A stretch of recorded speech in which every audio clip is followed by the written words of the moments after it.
हमारा धर्म, हमारी पहचान। सब्सक्राइब करिए युवा संस्कृति।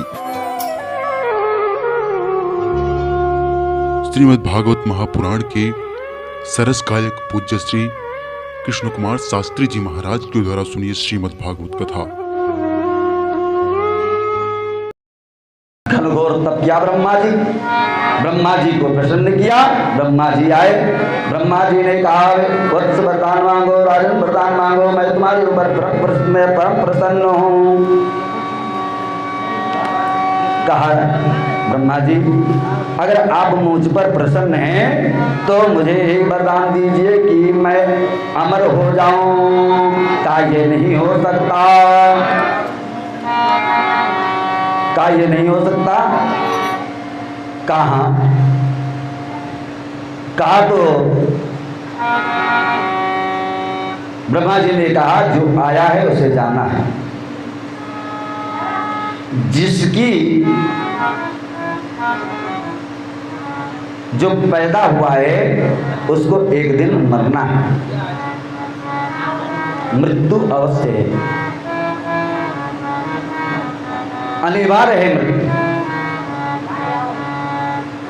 तो इसलिए मैं अमर नहीं बना सकता। तब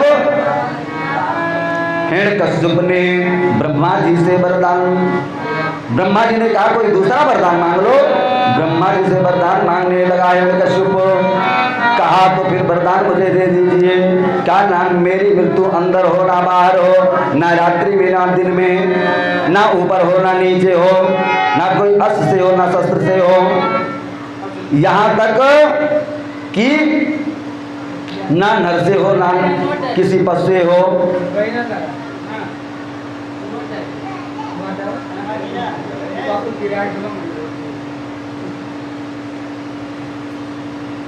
ऐसा जब वरदान मांगा तो ब्रह्मा जी ने कहा, तथास्तु, जाओ, मैंने वरदान दे दिया। और तो कहा कि राजन तेरे मृत्यु होगी। अब ठट्ठा करके हंसा हिरण्यकश्यप। कहा, अब कैसे मेरी मृत्यु होगी? अब तो मैं अमर हो गया, अब मुझे कोई नहीं मार सकता है।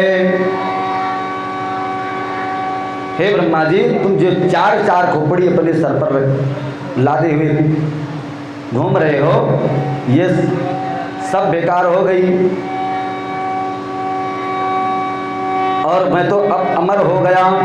आया अत्याचार करने लगा, पापाचार करने लगा।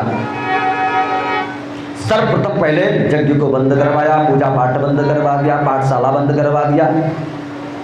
स्वयं भगवान बन कर ढिढोरा पिटवा दिया कि मुझे ही लोग मेरी पूजा करो, मैं ही भगवान हूं। इन स्वर्ग में उन्हें उसने आक्रमण कर दिया, इंद्र का सिंहासन प्राप्त कर लिया। सारे देवता भक्त करके एक गुफा में जाकर के छुप गए। मन में उसके विचार आया कि अब लाओ नारायण के वैकुंठपुरी में मैं धावा हूं। और तुरंत उसने गदा उठाई और भगवान के वैकुंठपुरी में जा पहुंचा। हिरण्यकश्यप वहां भी गए, वैकुंठ धाम भी गा ली। स्वयं भगवान जैसे हिरण्यकश्यप पहुंचा वैकुंठपुरी में, तैसे भगवान अंतर ध्यान हो करके और हिरण्यकश्यप के अंदर आत्मा में प्रविष्ट हो गए और जा करके हिरण्यकश्यप भगवान के सिंहासन पर बैठ गया। अब उसने कहा, मैं ही भगवान हूँ। भगवान अंदर हैं और कहते हैं कि मैं ही भगवान हूँ, मेरी सब लोग पूजा करो। देखो, जब नारायण छोड़ करके वैकुंठपुरी धाम भग गए तो अब मैं ही नारायण हूं, ऐसा अहंकार आ गया उसे।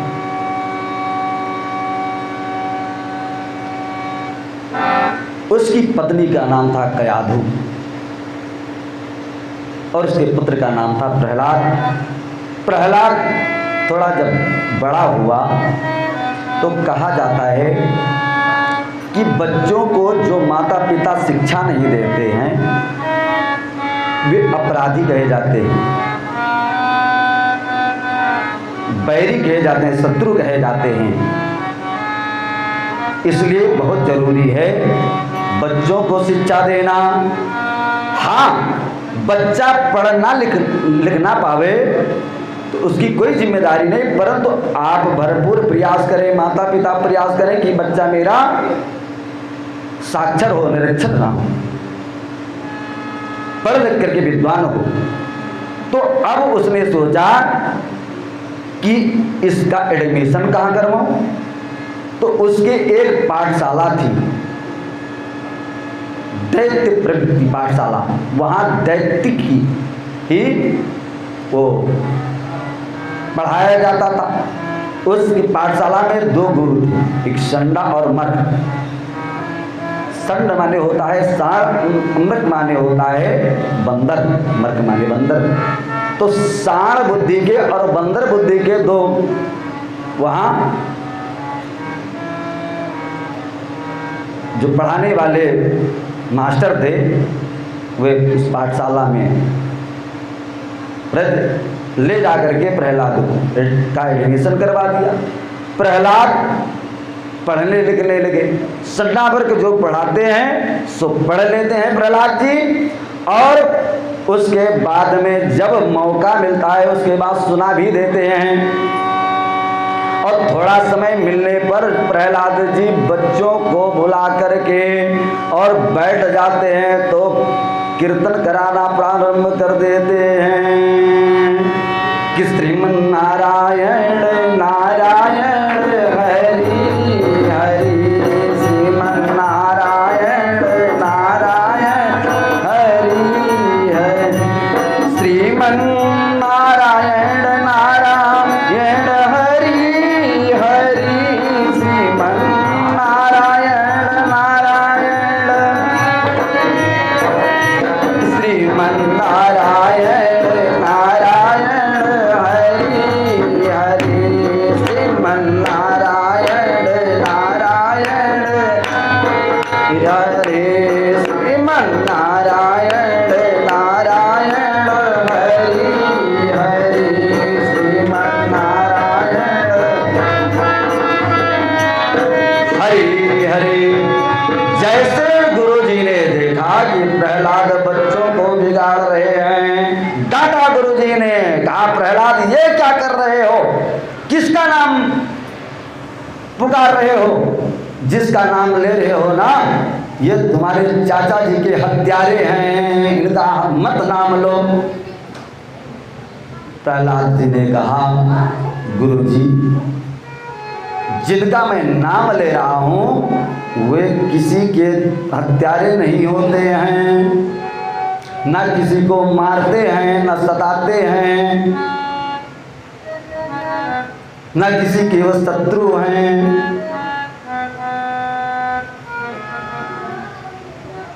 इसलिए गुरुजी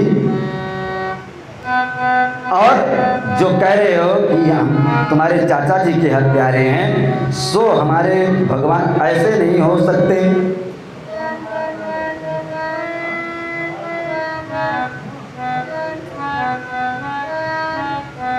कहा बेटा नहीं, ऐसा करो कि मान जाओ, तुम्हारे पिताजी ने कहा है कि उनका नाम मत लेना, विष्णु का नाम।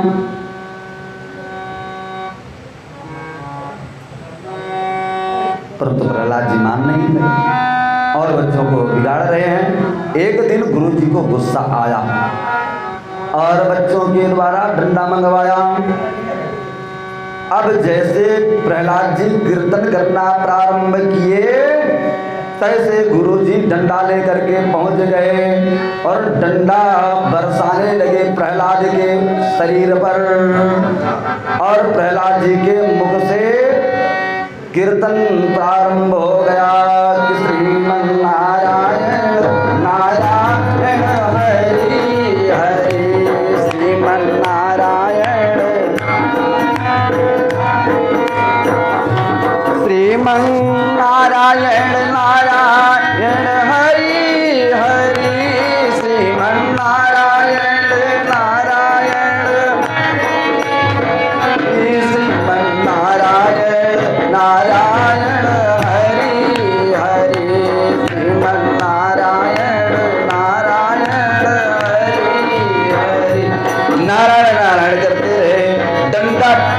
गया। गुरुजी मूर्छित होकर के गिर पड़े। जब मूर्छा से जागृत हुए गुरुजी तो देखा कि प्रहलाद के शरीर में कोई निशान नहीं है डंडे का। निशान कहाँ चला गया? नारायण के शरीर पर चला गया वो निशान।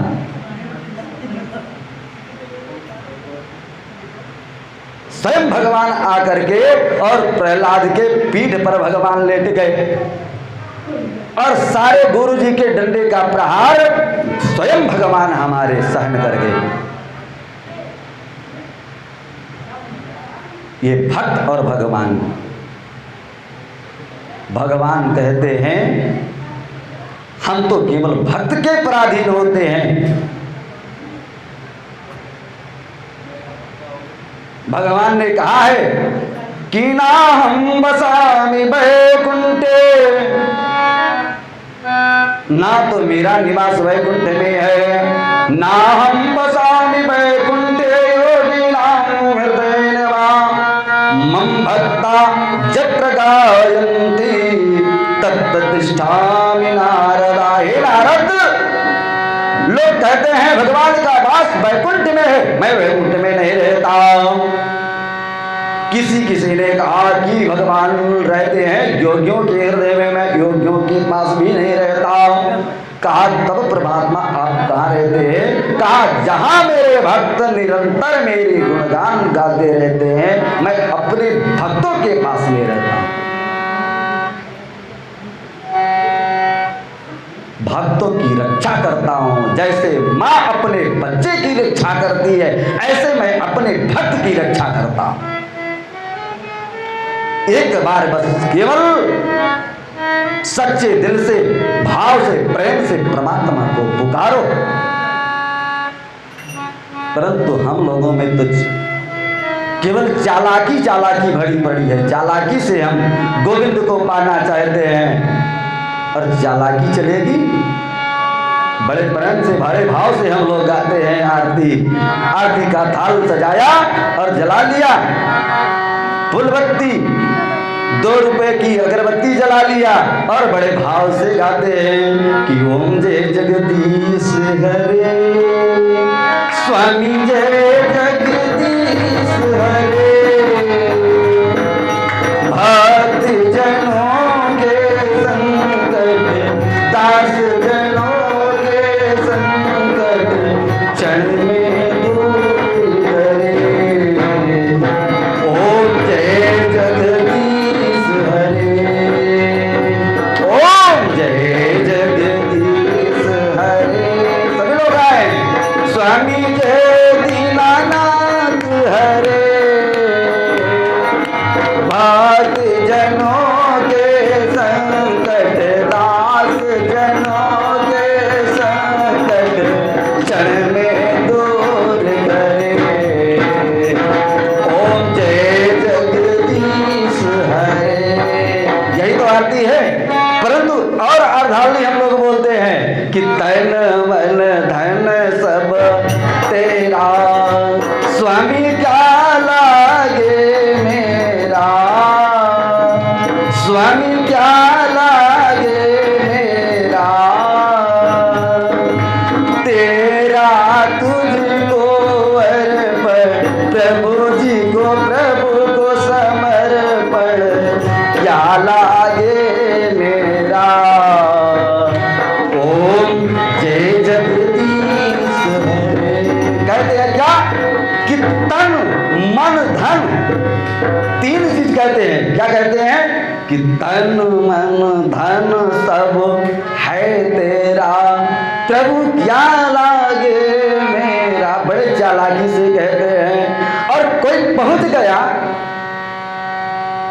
और कहने लगा कि भैया मैं मंदिर बनवा रहा हूँ, मैं यज्ञ का आयोजन मैंने किया है, राम कथा का आयोजन किया है, तो कुछ आपके पास में सहयोग के लिए आया हूँ। तुरंत मेरे हम लोगों के मुखारबिन से यही निकलेगा कि अरे आप कहाँ चले आए, बहुत परेशानी है इस समय, इतने संकट में हूँ, क्या बताऊँ। ठीक है आ ही गए हो तो चलो कोई बात नहीं, लो 21 रुपया ले लो। बहुत हिम्मत करेंगे तो 51 रुपया, इससे अधिक नहीं। और कहते हैं कि तन मन धन सब कुछ, तो चालाकी तो है। परमात्मा का दिया वस्तु परमात्मा को नहीं दे सकते, और चालाकी से परमात्मा को पाना चाहते हैं। तो परमात्मा तो सबसे चालाक है, और वो कैसे मिलेगा? नहीं मिलेगा। परमात्मा को पाना है तो क्या करना पड़ेगा कि निर्मल मन जन सो मोहि पावा, मोहि कपट चल छिद्र न भावा, मोहि कपट चल छिद्र न भावा, कि निर्मल मन जन सो मोहि भावा। भगवान कहते हैं निर्मल मन बना करके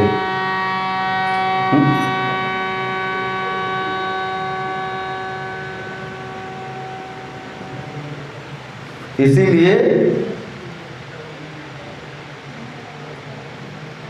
कहा गया है कि मन की तरंग मार लो, बस हो गया भजन। मन की तरंग मार लो, बस हो गया भजन। आदत बुरी सुधार लो, बस हो गया भजन।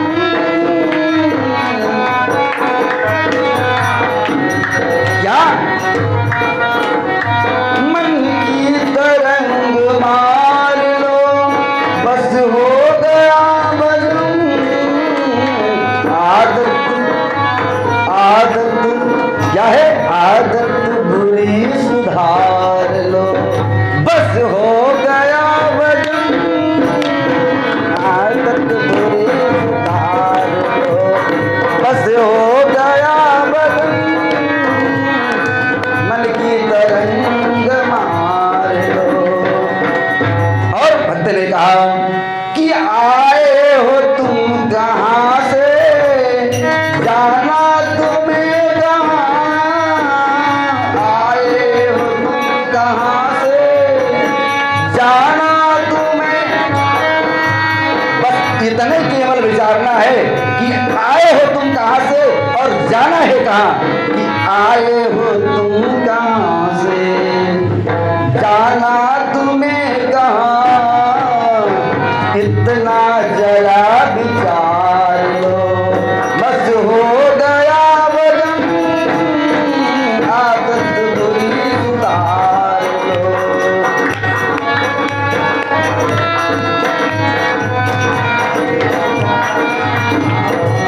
तीसरी अवधारणी में भक्त ने कहा कि कोई तुम्हें बुरा कहे, सुनकर क्षमा करो। क्या? कोई तुम्हें बुरा कहे, सुनकर क्षमा करो।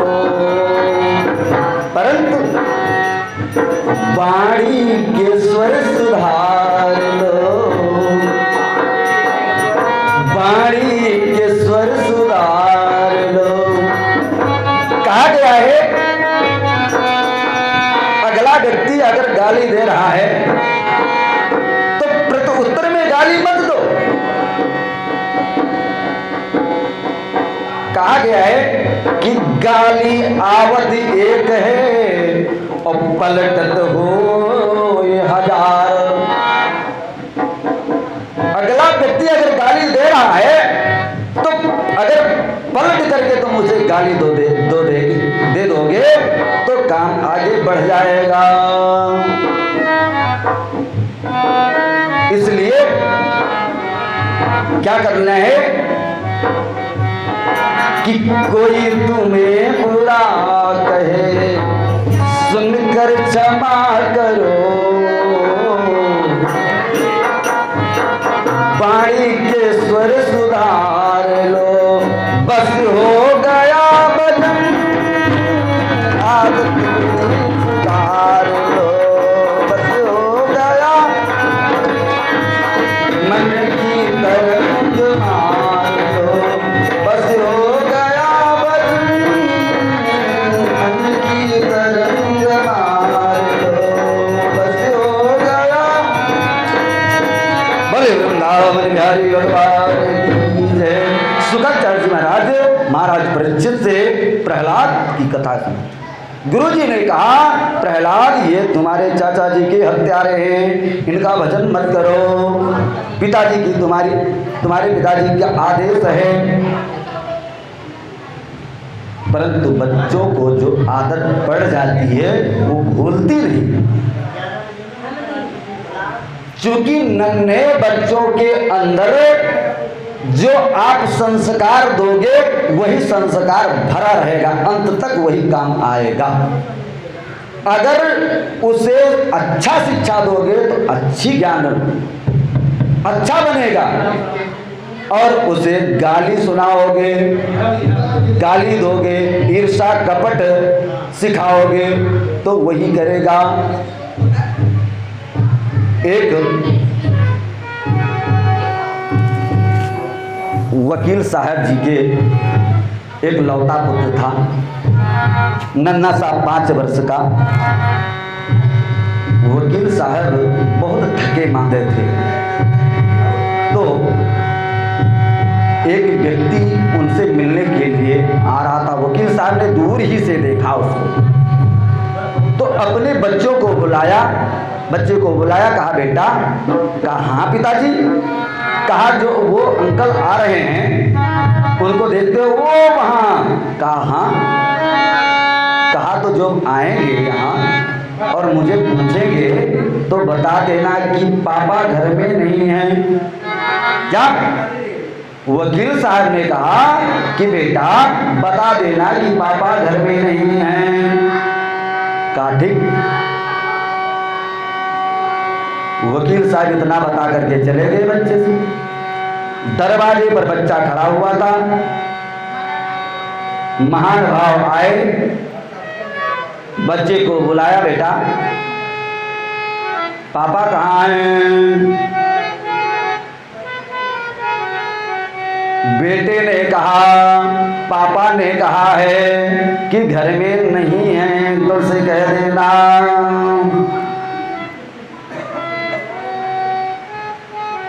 जो शिक्षा आप दोगे वही शिक्षा ग्रहण करेगा। इसलिए भूल करके मत ऐसी शिक्षा देना।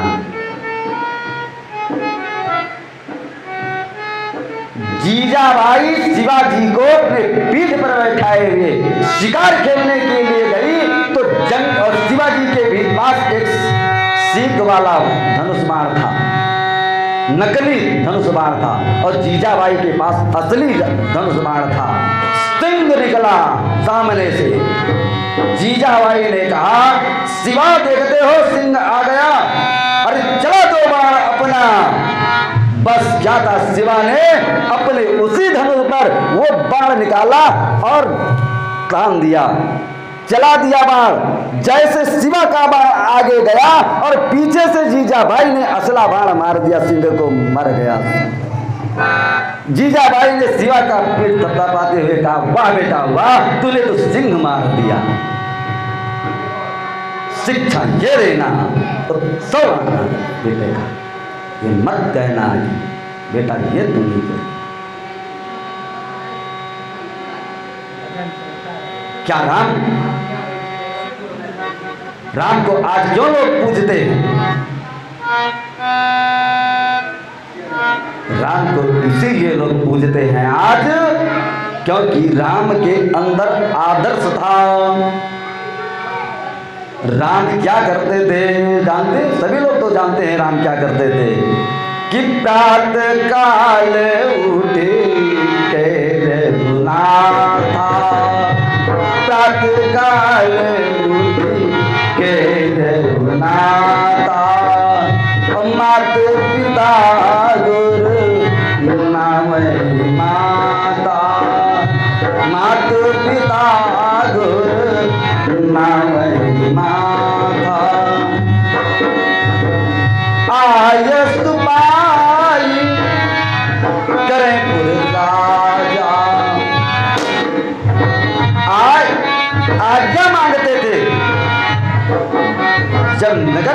स्वीकार करने के लिए कि आय सुमांग करई पुर काजा और देख चरित मन हर सही राजा। तब राम को आज लोग पूजते हैं। और रावण क्या करता था सभी लोग जानते हैं। अपने माता पिता को कभी उसने इसीलिए राम और रावण में अंतर था।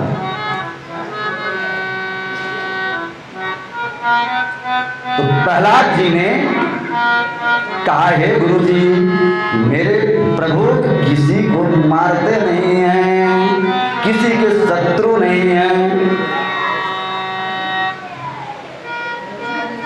जब प्रहलाद को बहुत समझाया बुझाया नहीं माने प्रहलाद, तो गुरु जी ने सोचा कि अब बहुत शौकीय रहे, इन्हें लौ वापस गया ही नहीं। राजा पूछे हैं कि काव पढ़ाओ तो यह जो ये रटत हैं, तब तो हमारा सब चौपट हो जाए। अरे हमको दंड मिले और इन्हें तो मिलबे करे।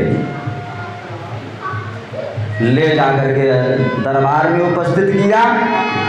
बड़े आदर के साथ में प्रहलाद ने दंड प्रणाम किया, अपने पिताजी को चरणों में प्रणाम किया।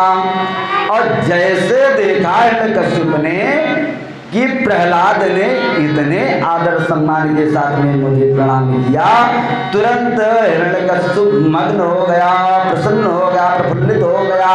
दौड़ करके उसने अब प्रहलाद को उठा लिया गोदी में और कहा बेटा जो तुमने पाठशाला में पढ़ा गुरुजी के माध्यम से सो मुझे श्रवण कराओ। जो गुरुजी ने पढ़ाया अभी तक। तो प्रहलाद ने कहा पिताजी।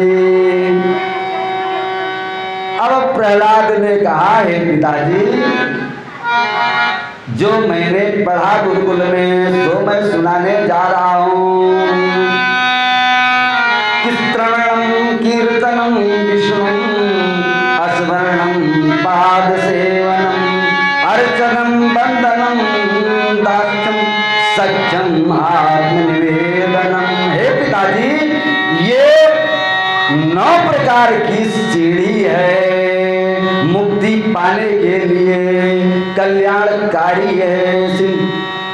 9 प्रकार के मार्ग हैं इस जीव को परमात्मा से मिलन कराने के लिए। और एक भी अगर व्यक्ति एक भी पर अमल कर दे सो उस व्यक्ति का कल्याण हो जाएगा। सबसे पहले कहा कि श्रवणम तब कीर्तनम, श्रवणं कीर्तनं विष्णुं स्मरणं पाद सेवनं अर्चनं वंदनं दास्यं सत्यं आत्मनिवेदनं। और इसी 9धा भक्ति 9 प्रकार के मार्ग को पूज्य गोस्वामी तुलसीदास जी मानस में करते हैं कि प्रथम भक्ति संतन कर संगा, दूसरी रति मम कथा प्रसंगा।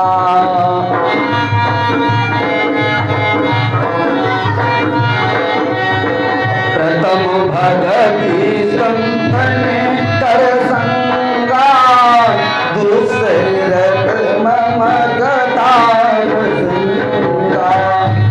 गुरुपद पंकज सेवा तीसरी भगति अमान, चौथी भगति मम गुण गण करें कपट तरगान। मंत्र जाप मम दृढ़ विश्वासा, पंचम भगति सो वेद प्रगासा। कहा 5वीं भक्ति में पूज्य गोस्वामी तुलसीदास ने कहा कि मंत्र जाप मम दृढ़ विश्वासा, और पंचम भजन सो वेद प्रकाशा। इसमें मंत्र जाप का, क्योंकि जो गुरु मंत्र होता है बड़े विश्वास के साथ में जपना चाहिए। एक बाबा जी गुरु मंत्र लेने के लिए गुरु जी ढूंढने निकले। उन्होंने कहीं सुन रखा कि बिना गुरु किए हुए व्यक्ति का कल्याण नहीं होता है। जब तक जीवन में गुरु ना किया जाए तब तक मुक्ति नहीं मिलती है इस जीव की। तो इसलिए गुरु के तो हमें निकले खोज में। अब खोजते खोजते जा पहुंचे जंगल में, तो कुछ बच्चे गव्वे चरा रहे थे। उनसे पूछा बाबा जी ने, कहा है भैया ये बताओ कहीं गुरु देखा है आप लोगों ने? अब बच्चों ने कहा गुरु? कहा हाँ बेटा गुरु। तो कहा बाबा जी आप गुरु हेरत हो? कहीं हाँ। कहीं का करबो? कहीं मंत्र लेबे हन और का करबे हन? कहें तो बस ठीक है हमरे गुरु जी हैं, बड़े पहुंच वाले गुरु जी हैं। कहा बाबा जी चलो हम गुरु जी से मिलाई करें। चरवाह में जो सबसे मोटे ताजे व्यक्ति होते थे उन्हें गुरु गुरु लोग कहते थे, वाह गुरु वाह गुरु। तो एक उसमें भी था मोटा ताजा व्यक्ति और 2-3 लड़कों को लगाए हुए, और 2 बच्चे लड़के हाथ दबा रहे थे, 2 बच्चे पैर दबा रहे थे, और अपना लेटा था गमछा बिछाए हुए सेवा कर रहे थे। तब तक वो लड़का उन बाबा जी को ले जा करके और दिखा कि वो देखो हमारे गुरु जी लेटे हुए, सेवा हो रही है शिष्यों के द्वारा। कहा हाँ बड़े पहुँच के गुरु। कैसे सेवा में सब लोग जुटे? तुरंत पहुँच करके बाबा जी चरणों में गिर गए। अब तो वो व्यक्ति उठ करके बैठ गया सीना तान करके। कहा हाँ तो कैसे आना हुआ बाबा जी? कहा कि हम मंत्र लेना चाहते हैं, गुरु के तलाश में आए हैं। कहा बात सुंदर है, बड़ा अच्छा जगह पर आ गए हो, तो गुरु मंत्र लेना चाहते हो? हाँ। तो उसने कहीं सुन रखा था, देखा था गुरु मंत्र किसी को देते हुए, तो कि गुरु लोग गमछा डाल करके और कान में कुछ कहते हैं।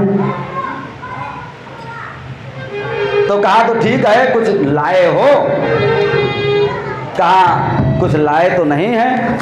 तो कहा कोनो बात नहीं, हमारे पास गमछा है, आओ बैठो गुरु मंत्र दे दे। गुरु मंत्र में तो चाहिए? कहें हाँ। कहें तो ठीक है बैठो। बैठा दिया सामने और तुरंत अपने सर से उस पगड़ी को खोला, गमछे को, और खोल करके बाबा जी को ढक लिया। स्वयं वो भी उसी गमछे के नीचे आ गया। अब अपना मुख बाबा जी के कानों के पास ले गया। अब कुछ मंत्र तंत्र आवत हुए तब तो कहा है, कुछ होता ही नहीं रहा तो कहा कौन मंत्र दे दिए? तो सोचे लाग बेचारा कि कौन मंत्र दी है। तो जैसे चरवाह लोग भाई जो गौ इत्यादि चराते हैं, पशुओं को चराते हैं, तो उनको केवल गाय भैंस की ही याद आती है और कोनो याद हुए समय नहीं और जल्दी माँ। तो तुरंत उसको एक भैंस याद आई और उस भैंस की एक सींग लटक रही थी। वो जब चलती थी तो ऐसे लबर लबर झूलती थी, लबर लबर। बस उसने कहा, बाबा जी के कानों में 3 बार बोल दिया कि भैंस की सींग लब लब, भैंस की सींग लब लब, भैंस की सींग लब लब। हटा लिया एकदम। कहा बाबा जाओ, कैसे मंत्र होएगा? कहीं ना कहूँ जो हाथी घोड़ा मंत्र दे जाता है। अरे यह शब्द का अब जाओ कहूँ जपो, एका खाए पिए वाला तो चीज होवे ना करे कि दे दे तुम्हें जाओ खाओ पियो। अब एका जाओ कहूँ प्रेम से का जपो। बाबा जी वहां से चले, गुरु जी को प्रणाम करके बाबा जी आए और उसी जंगल में बट वृक्ष के नीचे बैठ गए। और जप करना प्रारंभ कर दिया मंत्र का कि भैंस की सींग लबलब, भैंस की सींग लबलब, भैंस की सींग लबलब। उसी मार्ग से भोलेनाथ पार्वती के साथ में जा रहे थे। कहीं पार्वती जी के कानों में आवाज पड़ी बाबा जी के उस मंत्र की। पार्वती जी ने मुड़ करके देखा बाबा जी के तरफ। अरे भोलेनाथ से पूछा, स्वामी जरा नंदी को रोको, ये इधर देखो, सुनो। कहा देखो देवी, ऐसा ये संसार है, कोई किसी में मगन, कोई किसी में मगन, इससे क्या लेना देना है, चलो हम जहाँ चलते हैं वहाँ चले। कहा नहीं नहीं, कोई नए देवता प्रकट हो गया है, और जब जब कोई नए देवता प्रकट होते हैं तब तक आप छुपा लेते हैं, हमको बताते नहीं हैं। ये तुम्हारी बहुत पुरानी आदत है। नारद जी ने कहा था कि ये ना आपने हमको बताया था, जब नारद जी ने कहा कि कभी हे देवी, कभी मुंडों के विषय में आपने भोलेनाथ ने कहा, तो आप हमेशा कोई अगर खास बात होती है तो आप छुपा लेते हैं मुझसे, बताते नहीं हैं। तो जरा पूछे तो चल करके कौन नए देवता उत्पन्न हुए हैं। अब बाबा जी परेशान, बोले बाबा कहा ये देखो नाक में इनकी चक्कर में पड़ गया। तो बाबा जी ने कहा हे देवी सुनो, अब क्या करने जाओगी वहां, वो हम ही को जप रहा है। अरे कहे नाथ धन्य हो, चरणों में गिर गई देवी। कहा ये नाथ आप ई कब से होई गो, कहीं जोन मंत्रवा जप रहा है ई कब से भयो, ई नया नाम कब से उत्पन्न हो गया आपके, हम नहीं जान पाए। कहीं तो जय अगर नाई विश्वास तो जब पूछ लो, हम ये हैं। अब देवी जी पार्वती जी गई पूछने के लिए, तो बाबा जी ध्यान मग्न हैं। गुरु जी ने कहा था ध्यान में लगा करके और मंत्र का जाप करना, भैंस की सींग लबलब, भैंस की सींग लबलब, भैंस की सींग लबलब। अब इतने में मैया पार्वती ने आवाज दिया, बाबा ये कौन से देवता का नाम जप रहे हो। 3 बार कहा मैया ने। तो बाबा जी के कानों में जब आवाज पड़ी तो बाबा जी समझ गए कोई स्त्री मेरा ये तब भंग करना चाहती है। वह गुस्से में आकर के कहे, अरे और क्यों नहीं कहती, तेरे भतार का जीवित है और के का जीवित है। धन्य हो महाराज, दौड़ करके आई और गिर गई चरणों में। कहा नाथ सत्य कहो रहा आप, तू ही जपत है, चलो दर्शन दियो। जाए पूरा दर्शन देने के लिए वो धन्य हो गए। क्या था ये मंत्र का प्रभाव।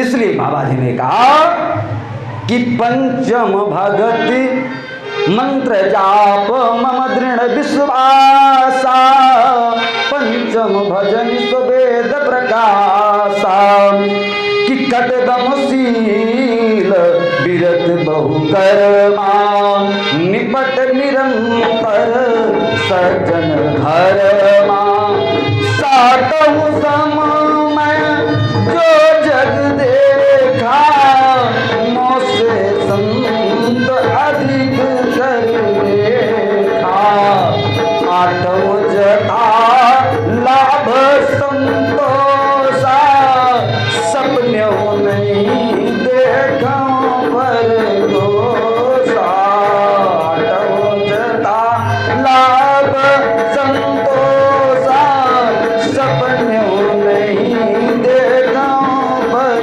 दोषा, नाम सरल सब सो चलही ना, मम भरोसे ही हरस मदीना, नम सरल सब सो चलही ना, मम भरोसे ही हरस मदीना, नौ माजिन करिए कहूँ होई, नारी पुरुष सजरा जर जोई, नारी पुरुष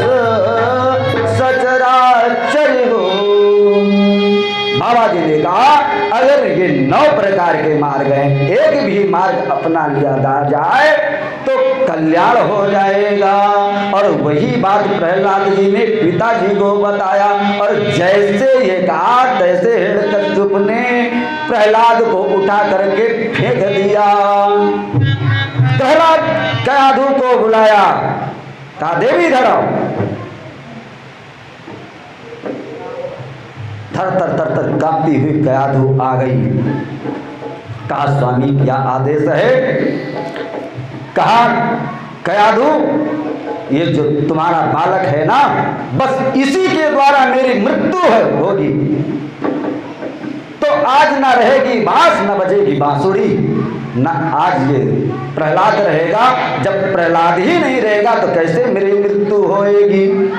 इसलिए है कयाधु मेरा आदेश है, जाओ तुम विष लेकर के आओ मेरे सामने, अपने बालक को पिला दो विष। जैसे विष का नाम हिरण्यकश्यप ने कहा और जैसे कयाधु ने सुना कि विष को पान कराने के लिए आदेश दिया कि अपने बालक को विष पान।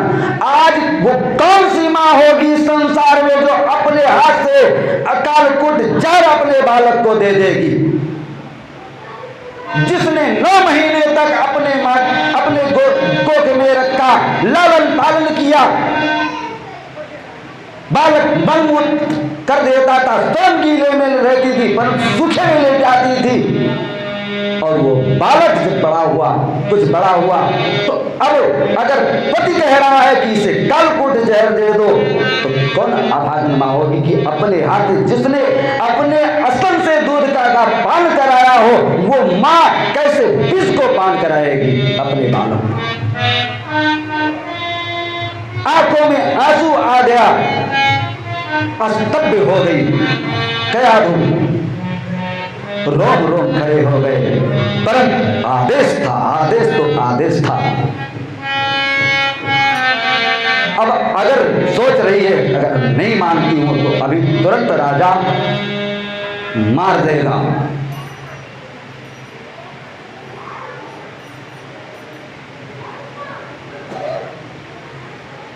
जब देखा प्रहलाद ने मैया की तरफ कि मैया भयभीत है, तो प्रहलाद ने मुस्कुराते हुए कहा मैया तुम क्यों डर रही हो? लाओ जहर का प्याला और पिला दो मुझे मैया, घबराओ मत, मुझे कुछ नहीं होने वाला है। और जैसे कयाधु ने विष का प्याला लेकर के आई तो हिम्मत नहीं पड़ रहा है कि कयाधु अपने बालक को पिला दे अपने हाथ से। हिरण्यकश्यप ने कहा कयाधु पिलाओ जहर का प्याला प्रहलाद को। परंतु कयाधु खड़ी है स्तंभ होकर के, आगे पैर नहीं बढ़ रहे हैं। जब देखा प्रहलाद ने कि मैया के आगे पैर पांव नहीं बढ़ रहे हैं, प्रहलाद दौड़ करके और विष के प्याले को ले लिया। यूं कहकर प्याला हाथ लिया और विष पान किया हंसते हंसते, और पर्दे से झलक दिखाने लगे करुणा निदान। हंसते हंसते पर्दे से झलक दिखाने लगे करुणा निदान। हंसते हंसते पर्दे से झलक करल सुधारी पुकरई मिताई, करल सुधारी पुकरई मिताई। गोपद सिंधु अनल शीतलाई, गोपद सिंधु अनल शीतलाई।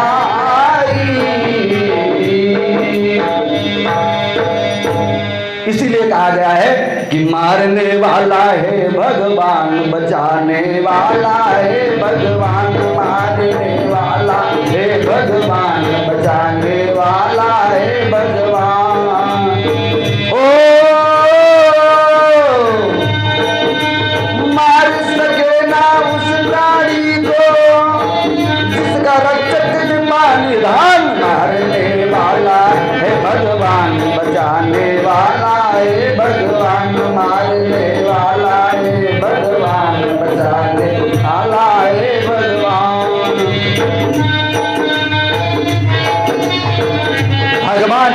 जो चाहे उसको मार सकता है, जिसको चाहे बचा सकता है।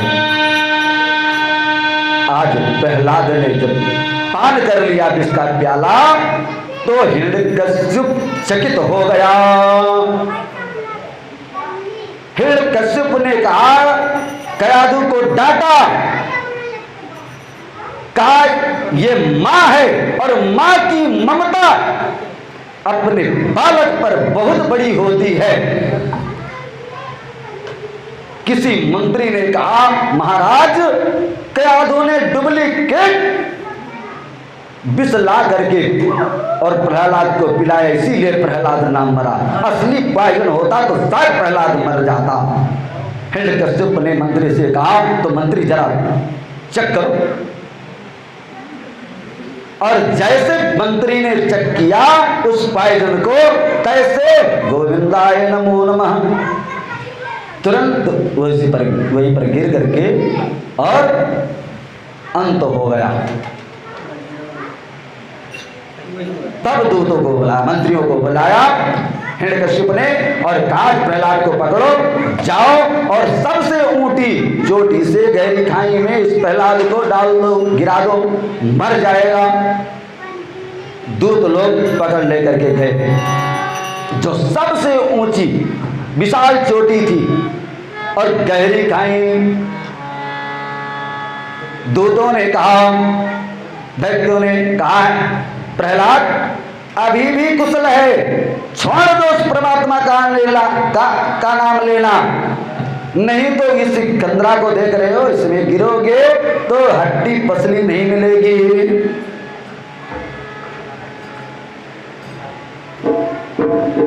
किसी भक्त ने कहा कि जब दैत्यों ने उस पर्वत से गिराया प्रहलाद को तो क्या था, भगवान पहले से ही उस कंदरा में आकर के खड़े थे कि गिरते गिराया प्रहलाद को प्रमादियों ने, तो सेज सी बना ली कृपानाथ ने निज बाहों की। बोले भक्तवत्सल भगवान की जय।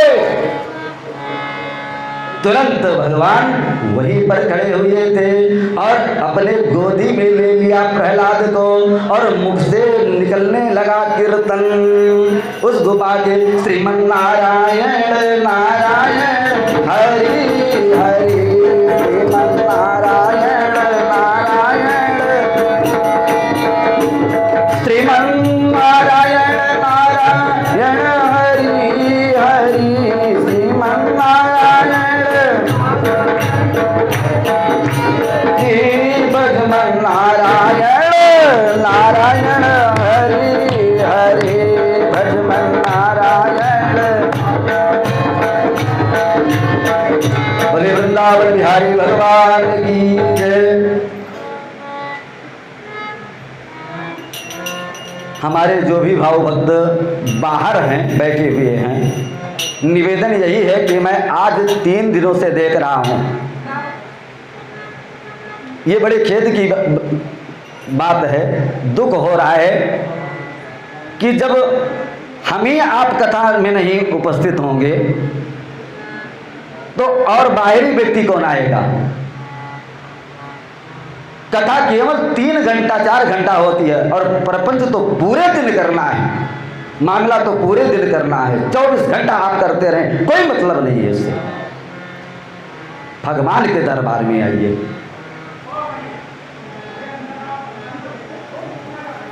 खेद की बात है,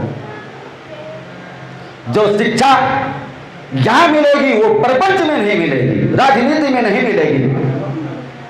राजनीति करना है तो खूब करिए, मैं नहीं रोकता हूं, राजनीति मत करिए, प्रपंच मत करिए, परंतु कथा में आइए। पहले सर्वोत्तम है कथा।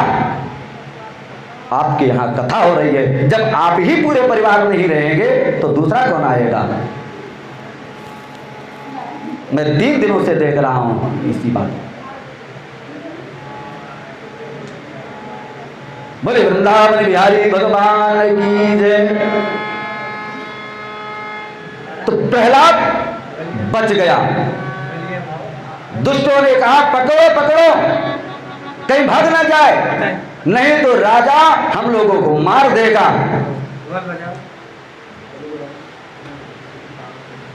प्रहलाद को पकड़ लिया गया, दरबार में उपस्थित किया गया कि महाराज ये तो बच गया। प्रहलाद ने हिरण्यकश्यप ने सपेरे वालों को बुलाया, कहा जाओ बहुत काले काले नाग को लेकर के और विषधर नाग को, और दंश मार करके सर्प के द्वारा इसे डसवा दो ताकि इसकी मृत्यु हो जाए। परंतु भगवान के सामने जैसे वो सर्प आया तो वो विषहीन हो गया। उसने स्वभाववश तो डसा तो प्रहलाद को, परंतु उसका कोई प्रभाव ना पड़ा। और क्यों ना प्रभाव पड़े? क्योंकि प्रहलाद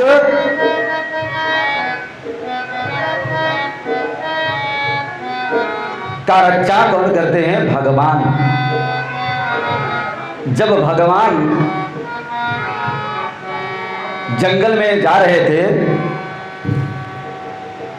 तो जो सांप बिच्छी ये सब मिलते थे, ये सब विषहीन हो जाते थे भगवान को देख करके। तो आज भगवान के भक्त को देख करके और उस सांप ने अगर विष को त्याग दिया तो इसमें कौन सी आश्चर्य की बात है?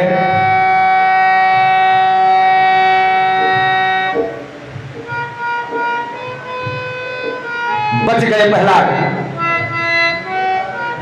अपनी बहन होलिका को बुलाया, हाथी के तले दबवाया गया। होलिका को बुलाया, होलिका ने कहा भैया मुझे वरदान है कि जिसे मैं लेकर के अग्नि में बैठूंगी वो जल करके भस्म हो जाएगा। हिरण्यकश्यप ने कहा ठीक है ले जाओ प्रहलाद, और ले जाकर के होलिका ने अग्नि में जैसे चिता में बैठी तैसे धू धू करके अग्नि जलने लगी। और प्रहलाद जी कीर्तन करना प्रारंभ कर दिए कि श्रीमन्नारायण नारायण हरि हरि, श्रीमन्नारायण नारायण हरि हरि। तेरी लीला सबसे न्यारी न्यारी,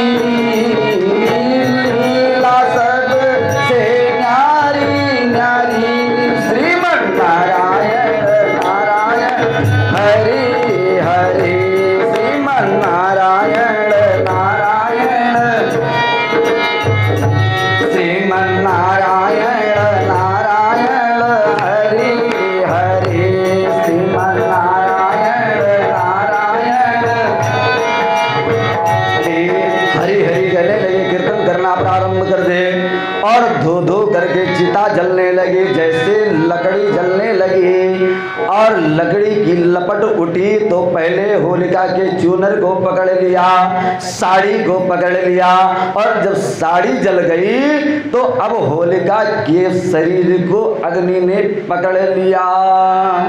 और जैसे होलिका जलने लगी तैसे वो चिल्लाने तड़पने लगी, रोने लगी, बचाओ बचाओ बचाओ। देखते देखते होलिका जल करके राख हो गई, प्रहलाद बच गए। हिरण्यकश्यप घबराया, मंत्रियों से आदेश दिया कि इसको बांध दो खंभे में। एक लोहे का खंभा गरम गरम करवाया। हिरण्यकश्यप ने कहा प्रहलाद ये बताओ तेरा परमात्मा इस समय कहाँ आए? कहा पिताजी मेरा परमात्मा हर जगह व्याप्त है, आप में भी है, आपके गदे में भी है, हर कण कण में विद्यमान परमात्मा है मेरा।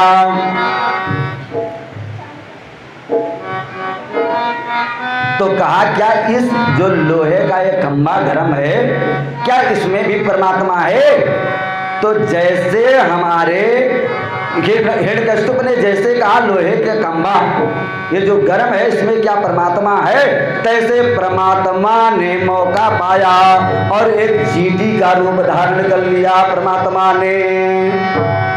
परमात्मा ने सोचा हो सकता है नन्हा सा बालक है मेरा भक्त, और हो सकता है इस खंबे को देख करके भयभीत हो जाए और मुख से कहीं निकल जाए कि इसमें नहीं हो सकता मेरा परमात्मा।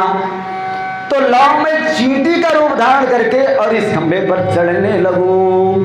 बस परमात्मा चींटी का रूप धारण करके उस खंबे पर जब चढ़ने लगे तो प्रहलाद के मुख से निकल गया, पिताजी मेरा परमात्मा तो इस खंबे में भी है। बस क्या था, प्रहलाद हिरण्यकश्यप ने कहा तो अब क्या है, अब इससे पहले नहीं माना, पहले इसके परमात्मा को मारो। बस उठाया गदा और उठा करके गदे को प्रहार कर दिया उस खंबे पर। भयंकर गड़गड़ाहट की आवाज हुई, गर्जना के साथ में बहुत भयंकर विशाल धुआं उठा उस खंबे से, आधा भाग इधर गिरा आधा इधर गिरा, और उस बीच से एक पुरुष प्रकट हुआ जिसका गले से ऊपर सिंह का और नीचे मनुष्य का तन था। ऐसे हमारे भगवान नरसिंह रूप धारण करके और वहां प्रकट हो गए। बोले नरसिंह भगवान की जय। आज भगवान भक्त को की कामना, भक्त को अपने उनका कल्याण करने के लिए भगवान को नरसिंह बनना पड़ा। ना नर है और नादा पशु। झपट करके भगवान ने और हिरण्यकश्यप को पकड़ा, देहली पर लेकर के आए, अपने जांघ पर लेटा दिया और हिरण्यकश्यप से पूछा, बेटा इस समय बताओ तुम कहाँ हो, वरदान क्या तुमने ब्रह्मा जी से मांगा था? कहा ना मेरी मृत्यु अंदर हो ना बाहर हो। कहा बेटा इस समय तुम कहाँ हो, अंदर हो कि बाहर? कहा ना मैं अंदर हूँ ना बाहर हूँ। कहा सो? कहा आपके मैं इस देहली पर हूँ। कहा तो आपने ये भी वरदान मांगा था कि न मेरी मृत्यु तेरी मृत्यु ऊपर हो ना नीचे हो, इस समय तुम कहाँ हो? कहा आपके जंघे पर हूँ। तुमने ये भी वरदान मांगा था कि तेरी जो मेरी मृत्यु ना कोई अस्त्र से हो ना शस्त्र से हो, मेरे पास कोई अस्त्र शस्त्र है? कहा नहीं। कहा तो मैं नर में हूँ या पशु में हूँ? कहा ना आप नर में हैं ना पशु में हैं। कहा दिन है कि रात्रि है? कहा दिन नहीं है ना रात्रि है, गोधूल बेला है।